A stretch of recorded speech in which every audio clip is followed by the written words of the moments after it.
My name is Kevin Tanner. I'm a university student currently working at a personal Italian restaurant.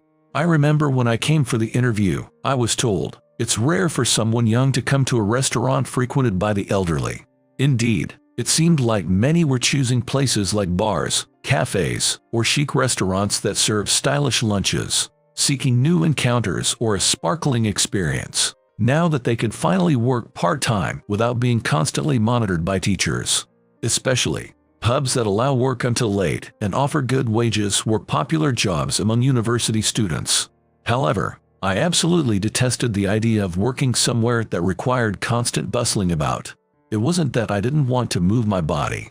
It was because I had heard from the upperclassmen that even the nicest people could turn scary during work, which scared me. I have no immunity to being scolded. Of course, I do get scolded at my current job, but it's never in an unreasonable, loud manner. They gently tell me how to improve next time, so I was indeed looking for a calm workplace where I wouldn't be rushed, with kind people. I quite like the times when there are no customers, and I can idly watch the baseball night games on TV while doing the dishes. This restaurant isn't always this peaceful, and it does get quite busy around lunch and evening. During those times, I have to hurry to take orders, serve, handle the cash register, and watch dishes in between. However, as the only part-time worker aside from the owner, the small restaurant could somehow manage, so I felt I made the right choice being here. Here, today's meal for you. You always choose this, huh? You could order something fancy once in a while. We don't mind at all, considering how hard you work. The proprietress always brings me my usual spaghetti and meatballs with those words. This restaurant's dishes are all delicious, but especially these meatballs are exquisite. Not just plain meat, but mixed with onions and original spices. They are my favorite. I wonder why something as simple as meatballs can taste so good, a dish that's also popular among the customers. Despite there being more seemingly nutritious options, this spaghetti and meatballs is the restaurant's signature dish. This is my favorite menu item. I know other dishes might be more nutritious, but the meatballs from this restaurant is really delicious. Please teach me how to make it sometime. Whenever I say that, the restaurant owner, the old man, laughs it off, saying it's a corporate secret. Man, it was busy today. Thinking this, I carefully clean the restaurant until there's not a speck of dust, making sure it's sparkling clean. Then, I check for any items left behind by customers, and finally straighten the magazines on the bookshelf. Alright, the restaurant's in good shape now. Saying that, I quickly do a final check. After finishing the last of the dishes and saying goodbye to the owners, I head out. On my way home, the air felt somewhat warm, but a strong wind was blowing. I recalled the weather forecast mentioning a hurricane coming tonight. The wind was so strong it was hard to walk. I need to get home before it gets worse. Thinking this, I struggled against the wind and passed by a small park that usually had no visitors and lacked playground equipment. With only 2 street lights, the park was considered dangerous by neighborhood mothers, telling their children not to play there because of its gloomy atmosphere. It was nearly 7 p.m. Usually deserted by dusk, I saw 2 small figures under the street light of the park that day. If it were an adult, I would have just passed by, but these figures were clearly small. Approaching slowly, I realized they were 2 boys, about elementary school age. Even though the hurricane was coming, it wasn't summer yet, and the nights were still chilly. Why would 2 boys be out here at this time? Clearly, something was off. I couldn't just leave 2 young children alone like this, so I cautiously approached them. On closer inspection, they were dressed in short sleeves and shorts, completely unsuitable for the season. Huddling together and shivering. Their clothes were tattered, with holes and fraying threads, and they were clearly unwashed. Seeing them shivering in the cold, dressed in filthy clothes, I knew I had to take them somewhere warm, so I called out from a distance, trying not to scare them too much. "Hey, guys, aren't you going home?" As I spoke, their expressions instantly tensed up. Perhaps, if I were a woman, their reaction might have been different, but understandably, being approached suddenly by an adult man can be frightening. But I couldn't just leave them there. The 2 boys were shockingly thin, and it struck me how in a country like modern America, there could be children suffering from such hunger. I kept talking to them without getting too close, so they wouldn't run away, still frightened. This park is dark and full of hiding spots, so it's very dangerous. Plus, with the hurricane coming tonight, it'll be even more hazardous. And it's already cold now, but it will get colder. It's dangerous, so why don't you come to the Italian restaurant where I work? Do you know the Italian restaurant nearby? When I asked, the older boy replied, I've passed by it with my mom. Though they answered my question, it was clear they were still wary. I called the restaurant and explained the situation to the owner, asking if he could come to pick us up. When the proprietress heard we were at that park, she said it was serious and that she'd come right away. A few minutes later, the proprietress arrived, saying, Kevin, sorry to keep you waiting. So, the kids you mentioned are, and then stopped mid-sentence upon seeing the two boys under the streetlight. She approached slowly, crouched in front of them, and said, We won't do anything scary, let's go somewhere warm, in a gentle voice. The boys, seemingly reassured by her tone, hesitantly took her hand. The wind had picked up even more by then. She draped her large shawl over the two boys, saying, Let's hurry, and gently pushed their backs. On the way, I learned their names were Nick Madison and Sean Madison. Though they were 2 years apart, they were about the same height and weight. Probably, the older boy had been sharing his food with his younger brother. Seeing the even more emaciated limbs of Nick made my heart ache. Taking them home by myself would likely lead to trouble, being seen as suspicious. I was grateful to have someone to rely on during such times as we headed to my apartment with the boys and the proprietress. Thanks to her help, I was able to take them in. The proprietress decided to stay for a while in the room until the boys felt safe. I got out some of the warmest clothes I could find from my dresser and handed them to the boys. They were obviously too big and might not be very warm, but they had to be better than the thin shirts they were wearing. Confused, but grateful, they thanked me and timidly put on the oversized clothes. Thinking they must be freezing, I said, I'll run the bath. Warm yourselves up. And while you're at it, get cleaned up. They hesitated, furrowing their brows and saying, We can't impose that much. But the proprietress insisted, Don't be shy, little ones. You're so cold. You'll catch a cold if you stay like this. We're really worried about you. Please, warm up properly. They eventually agreed to her request. While they bathed, I turned up the heater to warm the room quickly, and I set up the hairdryer I had never used, a gift from my sister, in the changing area. Make sure to style your hair now that you're in college, she had said. I was glad to finally have a use for it. After preparing for their post-bath needs, I started chopping onions on the cutting board. When they came out of the bath in my oversized underwear, held up with rubber bands to fit, I handed them towels to dry their hair and told them, The hairdryer's over there, use it. They nodded silently. While they dried their hair, I tossed pasta noodles into the pot. The proprietress gently urged them, Come on, dry your hair. They obediently followed. As I had somewhat expected, the two of them didn't know how to use a hairdryer. I wondered what kind of life they had led up to this point. I also made some spaghetti sauce, filling the room with its aroma. Their eyes lit up. How long had it been since they had a proper meal? At first, they looked at me, asking, Is this okay? But when I encouraged them with a smile, Yeah, you must be cold and hungry, right? Go on, eat your fill. They eagerly started devouring the spaghetti. The proprietress watched them eat, like a mother watching her sons, with a gentle gaze. I wish I had brought some tasty snacks. If only I had known, she lamented. I hastily rummaged through the cupboard and found some biscuits that my mom had sent in a care package. Though I didn't have much money, and my cupboard was almost empty, these biscuits seemed like a treasure at that moment. I transferred them onto a large plate. Given how quickly they finished their spaghetti, they must have been really hungry. When I placed a plate of biscuits in front of them, they asked again, Is this okay? After I nodded, their eyes sparkled as they eagerly grabbed the biscuits and started munching away. The proprietress couldn't help but laugh at their eagerness. I was amazed by their appetite, having never been one to eat much myself. Seeing Sean suddenly turn red and struggle as if he had choked on his reed bites, I quickly handed him water, saying, Take it easy, don't rush. After gulping down the water, Sean and Nick resumed eating the biscuits as if competing with each other. This made me wonder about their parents. Reluctantly, I asked, So, what about your parents? Where are they now? Their faces turned sad instantly, and they stopped eating their biscuits. Seeing that, I realized they must have been through a lot and didn't want to talk about their home life, so I decided not to press further. Ideally, I should report these children who are this hungry to child services right away, but it's unclear if they would want that. If they wanted to leave their home and live properly, they would have honestly reached out for help by now. With that thought, I decided not to pry for the time being.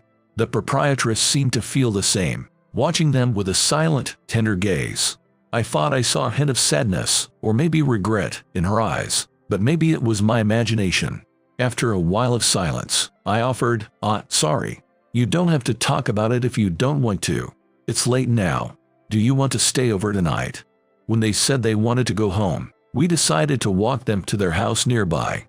Fortunately, our area wasn't hit by a hurricane hard enough to prevent us from going outside. So, despite the coming storm, it was still possible to walk outside with an adult.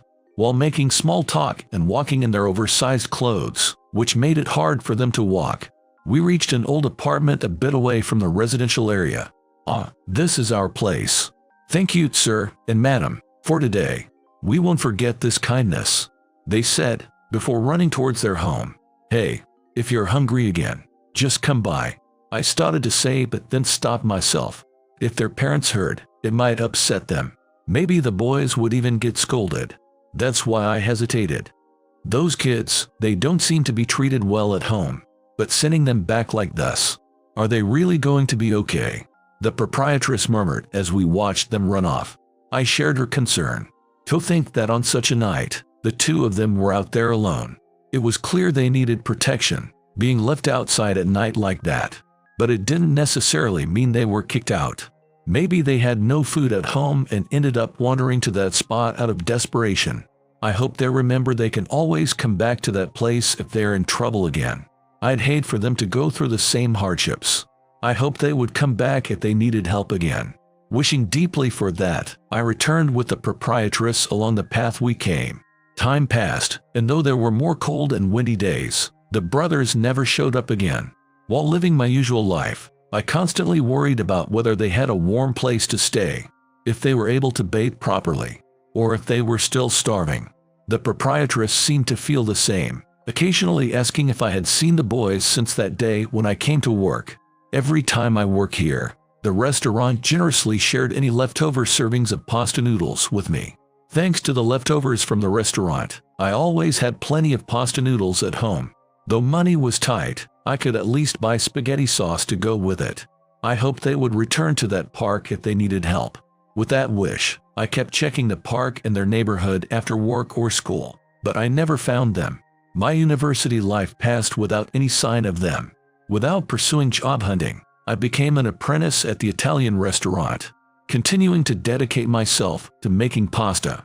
While working for a modest wage, I learned everything from noodle preparation to sauce making from the restaurant owner. During my time in university, I couldn't fit in with my classmates or join any clubs. I was also tired of going to the same places all the time. But going to my part-time job felt different. The work wasn't easy, but when I was allowed to do simple cooking, I was deeply moved by the beauty and deliciousness of the owner's pasta noodles.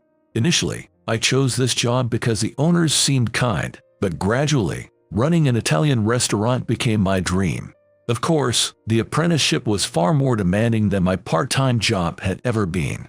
I abandoned my naive university mindset and embraced a strong belief that I would fulfill my dream, no matter how tough the training got, and never gave up. I observed the restaurant owner's techniques closely, desperate to master the art of making delicious pasta. Perhaps due to my efforts, I was finally able to make pasta that received the restaurant owner's approval in my 7th year of training. You've followed through without giving up.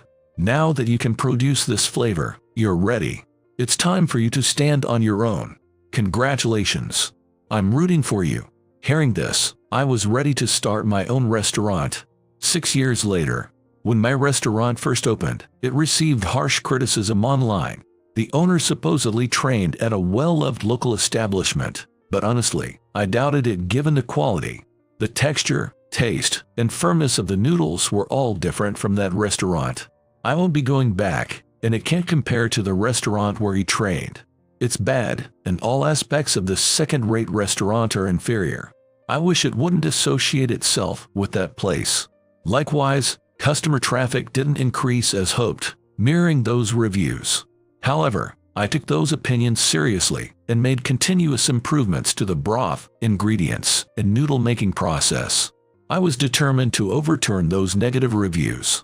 I would make my pasta acknowledged as delicious. Despite the criticism, I had no time to be discouraged. I was fueled by the desire to create great pasta. 2 years of trial and error later, I finally managed to create a dish that I thought was as delicious as what I used to eat at my former part-time job. This effort paid off gradually, and by the 5th year, my restaurant finally began to stabilize financially. Yet, this hard work was shattered by the changing times. Recently, the prices of almost all food items, including wheat and eggs, have risen. Alongside, consumers' wages didn't increase. They tightened their spending further. It was around this time that cheap chain restaurants and fast foods began gaining popularity. Moreover, the number of people eating out drastically decreased, with more opting to cook at home instead. Families that used to go out for a meal on weekends now preferred staying in. My restaurant was focusing on quality domestic wheat, onions, and meat. It suffered as everyone tightened their purse strings, leading to an inevitable decline in patronage. Without coming up with specific solutions, such as increasing advertising, my store's management rapidly became unsustainable. Determined to do what I could, I desperately distributed flyers and called out for customers on my days off. But the number of customers did not increase as I had hoped, and the debt continued to grow day by day, leaving me in despair. The current economic climate was undoubtedly challenging. Yet, there must be money somewhere. If only I could reach those who can afford it. But how? Simple strategies weren't enough to increase patronage, leaving me wondering how to restore sales. I pondered various ideas, but eventually, the debt reached a critical point, and continuing to incur losses was no longer viable. I decided to close the restaurant I had run for 6 years. It was supposed to have been inherited from the restaurant owners after years of hardship. The taste of delicious pasta and sauce loved by everyone in the local community. Now, I heard the original restaurant wasn't serving as many customers due to the owner's health issues. Perhaps, after closing my restaurant, I might ask for a part-time job there again. But first, what should I do about the debt? Without significant earnings, bankruptcy seemed like the only option. I never anticipated ending up like this. My indecision and attachment were to blame. Now, I felt like I couldn't face the owner and proprietress. While serving the few remaining customers, my restaurant's final day of operation arrived all too quickly. Thank you. The orange light of dusk spilled through the gaps in the glass doors, filling the restaurant. Just like in my old part-time job, the evening baseball game played on the TV setup inside the restaurant. So this is the end for this restaurant. Back then, I fell in love with the taste of the restaurant owner's cooking and the proprietress's hospitality, convinced that this was the only job for me. Unlike my student days, where studying was my only concern, every aspect of this job came with its own set of responsibilities. Without doing anything, just living day by day wasn't enough to make a living. Yet, it felt rewarding to improve myself and receive appreciation from customers. It was delicious, thank you. I was glad I started this job just to hear those words. But the timing was poor, and I failed to adapt my business to match it. Perhaps there were better locations if one looked hard enough. In the end, I was just an amateur who learned to make noodles. Foolishly, I thought I could run a restaurant, and inevitably failing. There were times when things went well, so I couldn't bring myself to quit immediately when the business started to lose money. Man, what should I do after closing the restaurant? For now, I guess I'll have to register with a temp agency to make some money. With these thoughts cluttering my mind, I proceeded with the final closing tasks. I polished the tools I had used until they shined, filling each action with gratitude. This table where I've kneaded noodles countless times. The stove, the pots, and the restaurant's curtains. I deeply thanked all the tools that had supported me as I took down the restaurant's sign. Just then, a luxury car I'd never seen before pulled up in front of the restaurant with a roar. Though it was already past closing time, it was the last day, so I thought, why not? As I waited for the occupants to emerge, Two men in expensive-looking suits stepped out, tall and slender, with handsome features that likely appealed to women. I felt pleased that such high-class individuals had chosen my restaurant. As they approached with the sound of their costly leather shoes, one of them, wearing a black suit, said, "It's been a while. You used to work at a different Italian restaurant about 10 years ago, right?" "Huh? Who are these people?" "Too young to be customers from my part-time job." I suddenly remembered those brothers. With a start, I looked at their faces again. Though they had matured significantly, there seemed to be a faint trace of their younger selves. Could it be Nick and Sean? They smiled happily and said, "Yes, that's us. We've caused you trouble 10 years ago. We never showed ourselves again, and we're sorry." After that day, our teacher saw our condition and suggested we be better off in a facility. We didn't live in that apartment. That's why I never found them, no matter how much I looked. More than having my questions answered, I was relieved to know they had been somewhere safe, able to lead proper lives. So that's what happened. I've been worried about whether you were cold or hungry ever since. But you were able to live properly after going to the facility, right? They nodded with a smile. Then, Nick, with tears in his eyes, said, "Even though we were strangers, you worried about us even after we parted. We can't thank you enough." Sean added, "I'm glad we came here today." Confused, I asked what he meant. Sean explained, "We've always wanted to repay you. But first, we needed to make money. Since high school, we've been trying to find profitable ventures together. After all, you get kicked out of the facility after graduating high school. We chose not to go into debt for college. At first, we wanted to help local eateries once we had a successful business. Now, we're running an online site to spread delicious local delicacies nationwide. We want to sell your pasta noodles on our site." I was astonished. Those boys, once trembling in the park, had grown so impressively, more mature than many aimless youths. They had found a way to live on their own. They had gone to great lengths to find out I was running an Italian restaurant. When they saw my restaurant struggling, they wanted to help make it thrive again by launching a new venture. Seeing their site, I realized it was the popular gourmet food ordering service featured in recent news. If we could sell a lot there, I might not be able to keep the restaurant, but I could continue selling my noodles.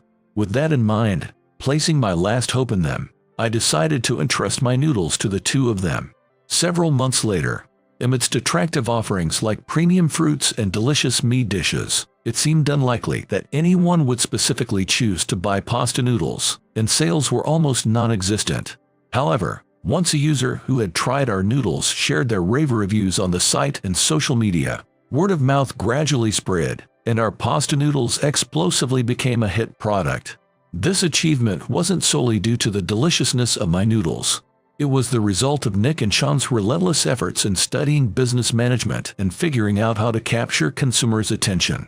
As a result of continuously testing to see if the number of users on their created site would increase, their ability to achieve success was because the site they developed had become fairly well known. They then directed all the revenue to me. I insisted on paying them a portion multiple times, but Sean argued that if it weren't for us, they couldn't imagine where they'd be now. They were incredibly hungry that day and escaped to the outside because the atmosphere at home was too suffocating. Yet it was unbearably cold outside. It was us, they said, who saved their lives. Without us, they wouldn't be where they are today. So they wanted all the revenue to help me. Honestly, I was drowning in debt, so their offer was a godsend. Despite their tough circumstances, they grew into commendable individuals. Now, it was my turn to be grateful to them for their help. Thanks to the explosive sales, I was able to quickly repay my debts. I no longer consider running a physical store. In today's era, running a physical store is an incredibly challenging feat. I've decided not to maintain a storefront and instead focus on mail-order sales to avoid any losses. Complaining about the times isn't enough. Like them, I learned the importance of adapting to the market and creating a system that sells well. And if advertising strategies are executed well, they can indeed yield significant results. Their hard work taught me valuable lessons. I hope to repay them with the finest pasta I can make.